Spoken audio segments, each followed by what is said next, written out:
गौतम बुद्ध नगर police द्वारा लगातार अभियान चलाया जा रहा है, जिसमें पुलिस आयुक्त महोदया गौतम बुद्ध नगर के निर्देशन में आज 4 जुलाई को थाना 63 पुलिस द्वारा ए ब्लॉक में एक बंद पेट्रोल पंप के सामने चेकिंग की जा रही थी, जहां लोकल इंटेलिजेंस के आधार पर सामने से स्कूटी पर कुछ लोग आते हुए दिखाई दिए।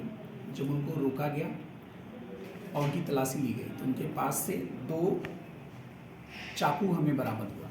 इस संदिग्धता के आधार पर जब उनसे कड़ाई से पूछताछ की गई तो उन लोगों ने अपना नाम रोहित,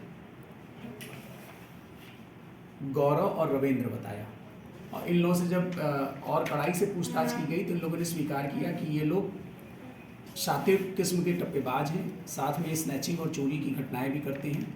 इनके पास से जो बरामद स्कूटी थी उसकी जब तस्दीक किया गया तो वह नॉर्थ डिस्ट्रिक्ट दिल्ली में इसके खिलाफ मुकदमा पंजीकृत है चोरी का, जहां से इसको चुराया गया था।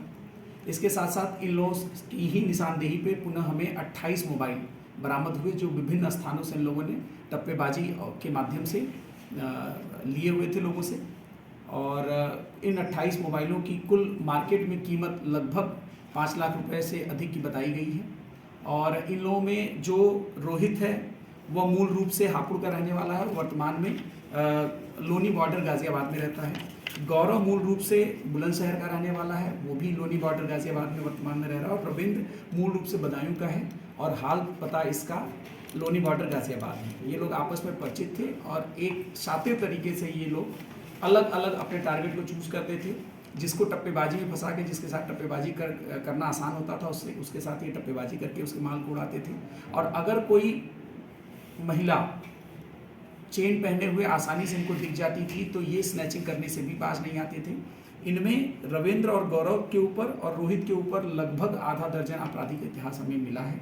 आगे हम और तस्दीक कर रहे हैं कि ये अन्य और किन अपराधों में संलिप्त हैं। सर, पिछले कितने टाइम से ये लोग ऐसी घटनाओं को अंजाम दे रहे हैं? इनके ऊपर जो सबसे लास्ट मुकदमा है वो लगभग 2 साल पहले का हमें अभी तक मिला है, और ये माना जा सकता है कि लगभग 2 साल से लेकर अब तक ये इस चीज़ों में एक्टिव रहे। कितनी घटना को बताया है अब तक? इन लोगों ने अभी तक हम लोगों से दर्जनों घटनाएं कबूली हैं, जिसको हम लोग तस्दीक करा रहे हैं, जिनमें से हमारे पास मिनिमम इनके 28 मोबाइल प्राप्त हुए हैं। तो जिससे ये पता चलता है कि कम से कम 28 से ऊपर तो इन्होंने वारदातें की ही हैं, जिनकी संख्या सैकड़ों में भी है। कहाँ बेचते थे इन मोबाइल? ये राह चलते राहगीरों को जो है कम दामों पे ये पैसे के लालच में बेच दिया करते थे।